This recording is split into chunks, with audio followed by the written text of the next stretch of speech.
Sud Radio, le Grand Matin Week-end, 7h-10h, Jean-Marie Bordry. Soyez tous les bienvenus dans le Grand Matin Week-end sur Sud Radio. On est ensemble jusqu'à 10h. Veille de Noël que nous sommes ravis de passer à votre compagnie. Dans quelques minutes, on va vous proposer des conseils gourmands. Tiens, avec un chocolatier, l'un des plus célèbres de Paris. On sera avec Pierre Hermé qui vous donnera ses recettes de bûches de Noël et qui vous proposera de parfaire vos desserts. Mais tout de suite, on parle de votre sécurité.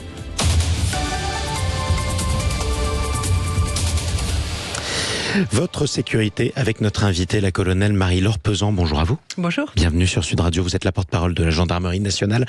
Des millions de Français participeront à la messe de Noël, soit ce soir, soit à minuit, soit demain matin.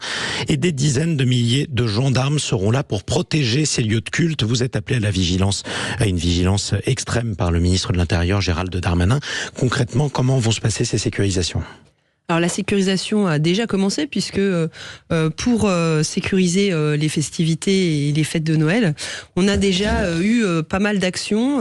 Les gendarmes ont été présents sur le terrain auprès des responsables de lieux de culte, auprès des responsables, les organisateurs des différentes manifestations. D'abord pour identifier les menaces éventuelles ou faire en sorte qu'on puisse bien sécuriser ces lieux avec des conseils qui ont été dispensés. Donc on a eu cette première phase. Là, on rentre progressivement dans une deuxième phase qui va être la sécurisation des offices et des manifestations diverses, avec une présence visible sur le terrain. On a à peu près 34 000 gendarmes qui vont être déployés en métropole, en Outre-mer. Et donc, leur présence sera visible, marquée aux heures... Dissuasive. Concrètement, si on entre dans une église ce soir ou demain matin pour assister à la messe, on verra des gendarmes en faction armés à l'entrée de l'église. Alors, on aura des gendarmes en faction, particulièrement aux heures d'arrivée, aux heures de départ des lieux de culte, mais aussi en dynamique. On aura beaucoup de patrouilles aussi qui seront là aux abords pendant les offices et pendant les manifestations. Ça, c'est pour les messes, évidemment, puisque c'est la messe. En gros, les messes de Noël sont les messes qui attirent le plus de fidèles dans l'année, encore plus que la messe de Pâques, alors même que c'est Pâques qui est censée être la principale fête des catholiques, mais c'est la tradition, quoi qu'il en soit. Est-ce qu'il y a d'autres lieux qui sont particulièrement protégés ? On a des lieux, il peut y avoir des manifestations sur la voie publique, il peut y avoir des processions, il peut y avoir différents événements aussi qui sont faits sur la voie publique. Donc là, la gendarmerie sera aussi présente.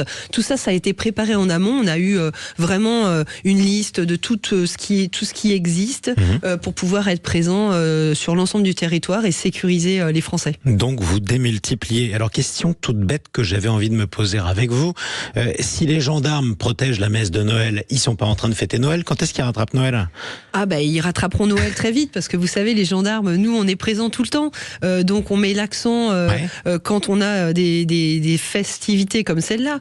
Mais vous les avez gendarmes, des jours de congé ou des jours de permission, comme on dit pour les gendarmes ? On est militaire, donc on a des jours de permission, mais on est surtout en fait avec un système de permanence. On sait que quand on est gendarme, quand on est sur le terrain, on a l'une des deux fêtes. On sait qu'il y en a une pour laquelle on travaille.